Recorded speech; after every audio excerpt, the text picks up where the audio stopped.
दोस्तों नमस्कार। मैं आपका दोस्त सुनील कालवा एक बार फिर हाजिर हूं आप सभी के सामने एक नया वीडियो लेकर। चित्रकला के इस संपूर्ण निःशुल्क बैच में हमारा टॉपिक चल रहा था प्रागैतिहासिक कालीन चित्रकला, जिसमें हमने उनके कुछ मुख्य स्थलों के बारे में देख लिया। आज हम बचे हुए जो मुख्य स्थल हैं जहां से हमें प्रागैतिहासिक काल की जानकारियाँ मिलती है, हम उस टॉपिक को देखते हैं। तो आज की कड़ी में शुरुआत करते हैं मिर्ज़ापुर से। मिर्ज़ापुर मिर्ज़ापुर स्थान है कि यहाँ पर कितनी गुफाएं मिली है। मिर्ज़ापुर से 30 किलोमीटर दूर विंध्याचल पर्वत की कैमूर श्रृंखला से सोन नदी घाटी में 100 से अधिक गुफाएं व शिलाश्रय हमें देखने को मिलते हैं।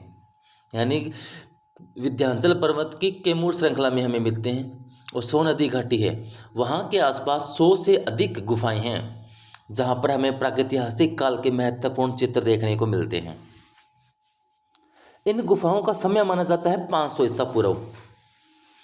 500 ईसा पूर्व की ये गुफाएं बनी हुई है। मिर्ज़ापुर की जो गुफाएं हैं, इनकी खोज का श्रेय जाता है काकबर्न व कार्लाइल को, जिन्होंने 1880 ईस्वी में इस गुफा की खोज की। यहाँ पर प्रमुख चित्र जो मिले हैं वो अलग अलग गुफाओं में मिले हैं, अलग आसपास के इन स्थानों में मिले हैं। तो देखते हैं प्रमुख चित्र और वहाँ के स्थान। सबसे पहले बात करते हैं लिखोनिया की। लिखोनिया जो मिर्ज़ापुर के ही अंडर में आता है, मिर्ज़ापुर के ही इलाका है लिखोनिया। एग्जाम में केवल प्रश्न देखकर आपके सामने या तो लिखोनिया ऑप्शन में मिलेगा, नहीं तो आपको मिर्ज़ापुर ऑप्शन में मिलेगा। इन दोनों में से कोई एक ऑप्शन मिलेगा इन चित्रों के लिए। जैसे चित्र मिलेगा आपको, ये लिखोनिया जो है गरई नदी के किनारे है। आपसे प्रश्न ये भी पूछा जा सकता है कि लिखोनिया किस नदी के किनारे है, तो आपका सही ऑप्शन हो जाएगा लिखोनिया गरई नदी के किनारे है। उसके बाद प्रमुख चित्रों में देखें तो नंबर 1 पर है हमारा पालतू हथेनी की मदद से जंगली हाथी को पकड़ते हुए। प्रमुख चित्र है यहाँ का, पालतू हथेनी की माध्यम से जंगली हाथी को पकड़ते हुए। ये यहाँ का एक महत्वपूर्ण और इम्पोर्टेंट चित्र है। तो आपसे प्रश्न में जब ये प्रश्न आए ऑप्शन में लिखोनिया मिले तो ठीक है, अगर नहीं हो तो आपका सही उत्तर हो जाएगा मिर्ज़ापुर, क्योंकि ये सब क्षेत्र मिर्ज़ापुर के ही हैं। उसके बाद दूसरा महत्वपूर्ण चित्र है आपका नृत्य वादन। नृत्य वादन महत्वपूर्ण चित्र है। उसके बाद एक चित्र आता है माता पुत्र। माता पुत्र का जो चित्र है वह भी यहाँ का एक महत्वपूर्ण चित्र है। तो इस तरह ये हमारे मिर्ज़ापुर के अंदर जो लिखोनिया हैं वहाँ पर हमें मिले हुए जो चित्र हैं उनको हमने देखा। अब बात करें हम भल्डरिया की। जो भल्डरिया है वहाँ काकबर ने 1800 ईस्वी में सर्वप्रथम पशु आखेट चित्र देखे। जब इनकी हम खोज मानते हैं, सबसे पहले जो चित्र हमें देखने को मिलते हैं, शैल चित्र जो हमें देखने को मिलते हैं, वो सबसे पहले हमें भल्डरिया से ही देखने को मिलते हैं। तो भल्डरिया जो है वहाँ पर हमें काकबर ने बताए कि यहाँ पर पशु आखेट के चित्र हैं। और ये बात है 1880 ईस्वी की। उसके बाद महत्वपूर्ण स्थल सोरहो घाट। सोरहो घाट से हमें शाही का आखेट चित्र देखने को मिलता है। यहाँ पर हमें हाथ की छाप देखने को मिलते हैं।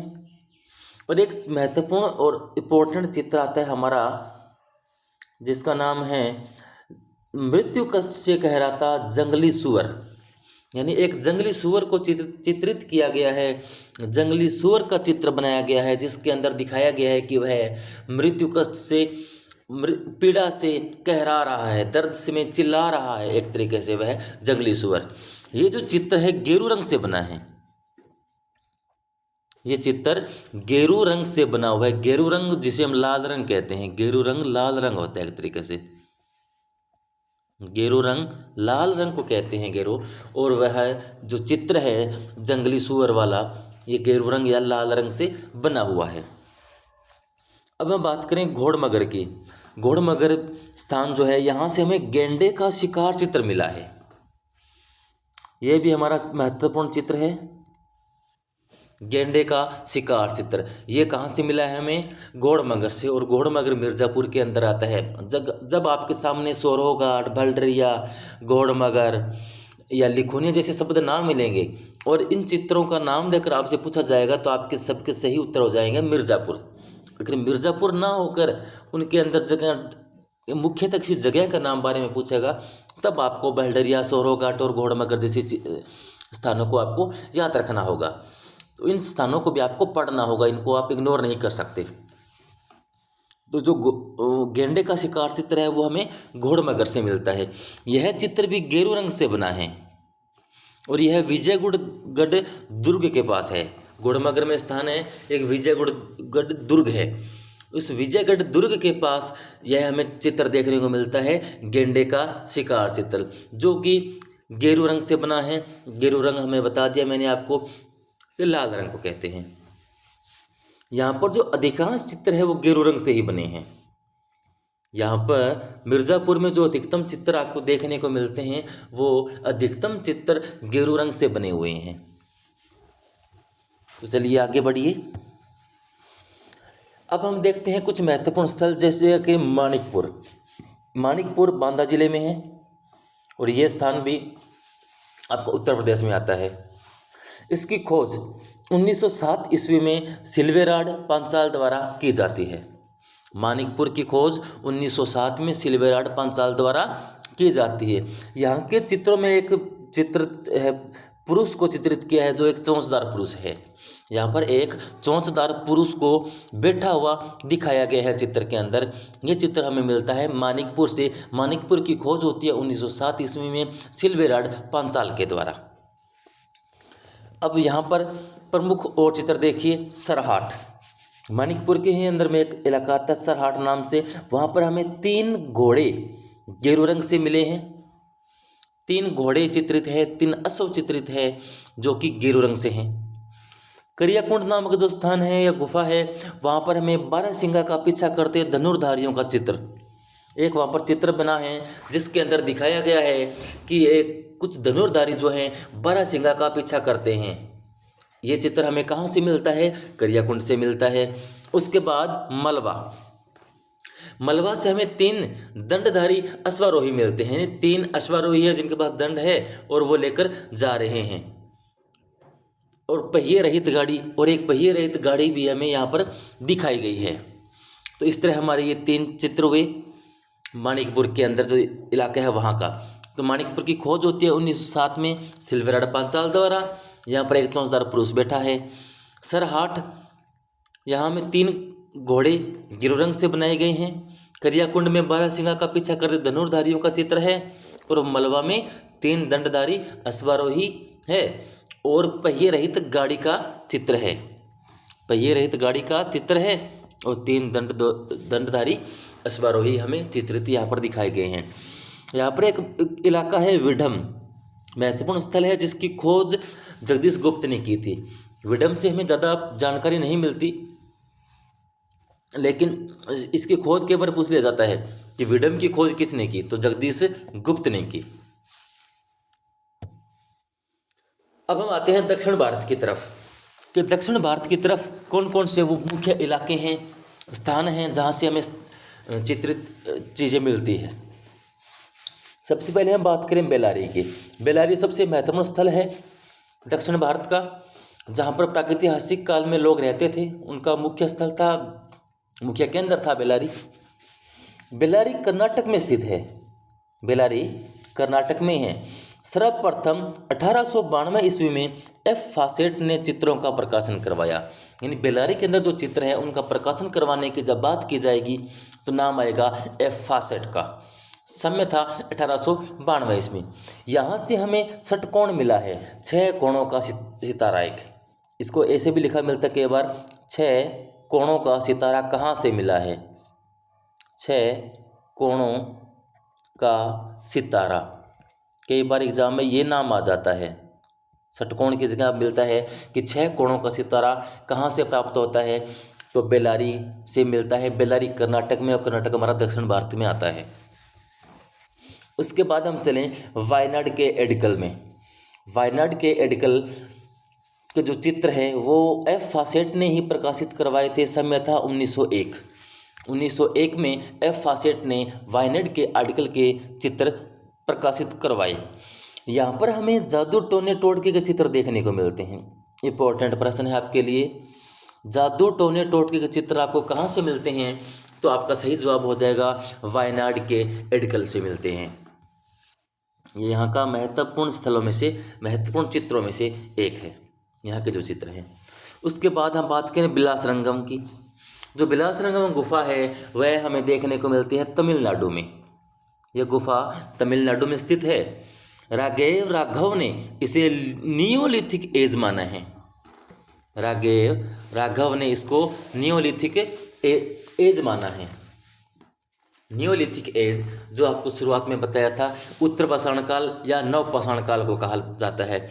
इन प्रश्नों को आप याद रखोगे साथ में। जो पूर्व पाषाण को कहते हैं मेगालिथिक एज, मध्य पाषाण काल मेसोलिथिक एज, उत्तर पाषाण काल को नियोलिथिक एज कहते हैं। ये नामों को साथ में याद रखोगे। एग्जाम में कई बार आपको डायरेक्ट ये नाम देकर ही ये पूछ लिया जाता है।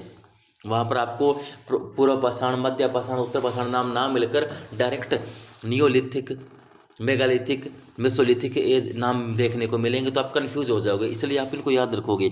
नियोलिथिक एज का मतलब है उत्तर पाषाण काल।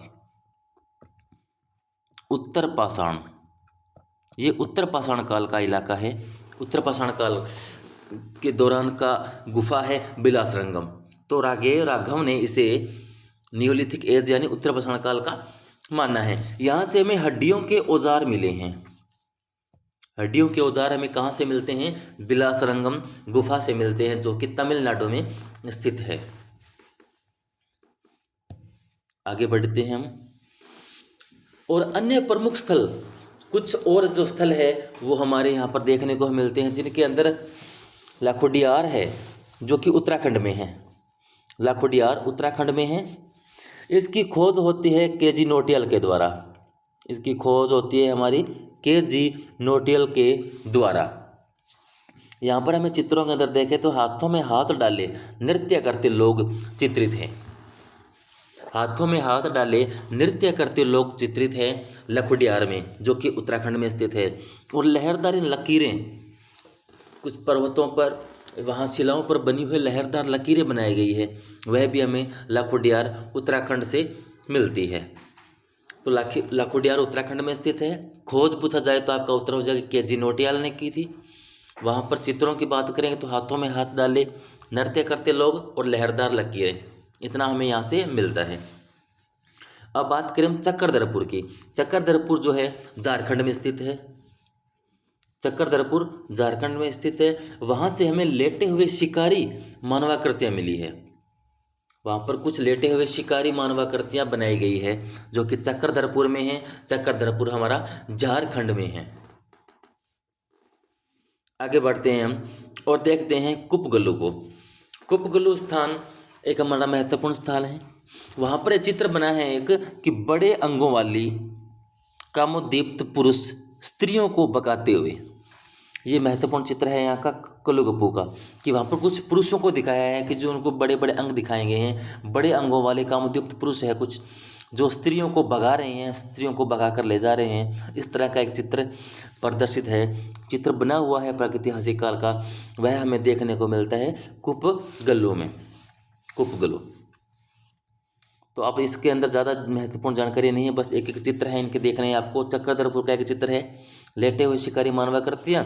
कुपगलू का चित्र है बड़े अंगों वाले कामोद्दीप्त पुरुष स्त्रियों को भगाते हुए। और लखोडियार का हाथों में हाथ डाले नृत्य करते लोग, यह महत्वपूर्ण चित्रों में से आएगा। तो ये चित्र आपको यहाँ पर देखने को मिले हैं। अब बात करें महत्वपूर्ण बिंदुओं की, कि कुछ प्रागैतिहासिक काल से संबंधित महत्वपूर्ण बिंदु देखें। उत्तर प्रदेश है, वहाँ के प्रतापगढ़ के मेहदड़ा से मृग के छल्लों की बनी माला प्राप्त हुई है। प्रश्न में एक दो बार पूछा भी गया है कि मृग के छल्लों की बनी माला कहाँ से मिली है, तो मेहदड़ा से मिली है। मेहदड़ा जो कि उत्तर प्रदेश के प्रतापगढ़ में स्थित है। ये मृग के छल्लों की, मृग के जो सींग है उनके छल्लों की बनी हुई है। मृग के जो सींग होते हैं उनके सींगों की एक सींग की छल्लों की बनी हुई माला प्राप्त हुई है। यहाँ जो चित्र हमें देखने को मिलते हैं, ये जो चित्र है वे गुफाओं की फर्शों पर है, छतों पर है और दीवारों पर है। गुफाओं की दीवारों पर उनके फर्श पर और छत पर, 3 जगह पर हमें चित्र देखने को मिलते हैं। अब बात करें यहाँ पर उपयोग में लिए गए जो रंग थे वो किस तरह के थे। लाल रंग, जो मैंने आपको पहले बताया था, गेरू रंग को कहते हैं। यानी जो लाल रंग था वो गेरू रंग से बना था, हिरोंजी से भी बना था। ये हिरोंजी और गेरू, इन रंगों से लाल रंग बनाते थे या इन रंगों को लाल रंग के रूप में उपयोग में लेते थे प्रागैतिहासिक काल के दौरान। जो हमारा काला रंग है वह कोयला या काजल से प्राप्त किया जाता था, या कोयला या काजल के इस्तेमाल से, जहाँ पर हमें काले रंग की ड्राइंग करनी थी वहाँ इनका इस्तेमाल किया जाता था। सफ़ेद है जो खड़िया पत्थर से या खड़िया से तैयार हुआ था सफ़ेद रंग। तो मुख्यतः 3 लाल रंग थे, 3 रंग थे, लाल, काला व सफ़ेद। लाल रंग हमारा गेरू व हिरोंजी से मिला, काला कोयला व काजल से बना और सफ़ेद खड़िया से बना। ये जो लोग हैं इन रंगों के अंदर पशुओं की चर्बी मिलाते थे, पशुओं की चर्बी मिलाते थे। किस में मिलाते थे? रंगों में मिलाते थे। जिस तरह हम रंगों को मजबूत करने के लिए फिक्सेटिव वगैरह कुछ उसके अंदर मिलाते हैं, जैसे ऑयल कलर करने के लिए उसमें तारपीन का तेल मिलाते हैं, थोड़ा पतला गाढ़ा करने के लिए। इस तरह रंगों को हम लिक्विड मिलाते हैं कुछ ना कुछ। वाटर कलर के लिए पानी ही यूज़ कर लेते हैं। उसी तरह ये लोग जब रंग लगाते थे तो उन रंगों के साथ में इनमें पशुओं की चर्बी मिलाते थे। अधिकांश चित्र रेखाओं से बने हैं। यहाँ के प्रागैतिहासिक काल के दौरान जो चित्र बने हैं वो अधिकांश चित्र हमें रेखाओं से बने मिलते हैं। चित्रों का इनका मुख्य उद्देश्य माना जाता है कि विचारों को व्यक्त करना। ये लोग भाषा नहीं जानते थे, इसलिए अपने विचारों को व्यक्त करने के लिए चित्रों को माध्यम बनाया। चित्रों के माध्यम से अपने विचारों को व्यक्त करते थे। कुछ लोगों का यही मानना है। कुछ एक लोगों का ये मानना था कि ये लोग अपने जादू टोने करते थे इसलिए चित्र बनाते थे। कुछ लोगों को ये भय था इसलिए चित्र बनाते थे। तो कई प्रकार की विचारधाराएं हैं, लेकिन अधिकतर विद्वानों का मानना है कि चित्रों का उद्देश्य यही था मुख्यतः कि उन्हें अपने विचारों को अभिव्यक्त करना था, क्योंकि इन्हें अधिकतम भाषा का ज्ञान नहीं था।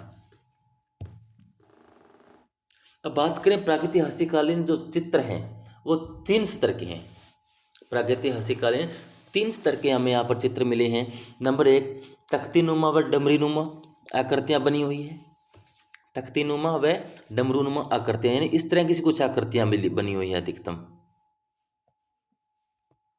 इस तरह से अधिकतम आकृतियाँ मिली है। अच्छा, फिर जानवरों को इसमें बड़ा व मानव को छोटा बनाया गया है। दूसरा स्तर ये मिलता है आपको कि इन चित्रों में आप देखोगे तो जानवर बड़ा दिखाई देगा और मानव वहाँ छोटा चित्रित होगा। तो दूसरा ये स्तर हो गया। पहला था तख्तीनुमा डमरूनुमा आकृतियाँ, दूसरे में देखने मिलते हैं हमें जानवर को बड़ा व मानव को छोटा बनाया गया है। और तीसरा महत्वपूर्ण स्तर आता है कि तब इन लोगों ने जब पशुपालन सीख लिया, कृषि का कार्य सीख लिया, पशु के साथ मित्रों जैसा व्यवहार करने लगे, तब उनका नया स्तर आया और नए तरीके से चित्र बने जिसके अंदर पशुपालन व कृषि के चित्र देखने को मिलते हैं। तो इन 3 प्रकार के चित्र हो गए, तख्तीनुमा डमरीनुमा आकृतियाँ, जानवरों को बड़ा मानव को छोटा, व पशुपालन व कृषि के चित्र। तो इस तरह से हमें ये प्रागैतिहासिक काल के 3 स्तर के चित्र प्राप्त हुए। तो दोस्तों आज ये थी हमारी क्लास। आज हमारा प्रागैतिहासिक काल का टॉपिक पूरा हुआ। आशा करता हूँ आपको मेरा वीडियो पसंद आया होगा। अगर कोई कमी महसूस होती है तो मुझे कमेंट के माध्यम से ज़रूर बताइएगा। अन्य वीडियोज़ आप देखते हो, प्रागैतिहासिक काल बहुत लंबा टॉपिक चलाते हैं, लेकिन मैंने आपको शॉर्ट में टू द पॉइंट जो महत्वपूर्ण चीज़ें थी सब बता दी। लगभग मैंने चीज़ों को कवर करने का, पूरा करने का कोशिश रहा मेरा। अगर फिर भी कहीं कमी महसूस होती है तो मुझे कमेंट करके आप ज़रूर बताइएगा। इसी के साथ मैं आपसे विदा लेता हूँ। देखते रहिए, पढ़ते रहिए, मस्त रहिए। अपने दोस्तों को मेरे चैनल के बारे में ज़रूर बताइए। लाइक कीजिए, शेयर कीजिए, सब्सक्राइब कीजिए। धन्यवाद।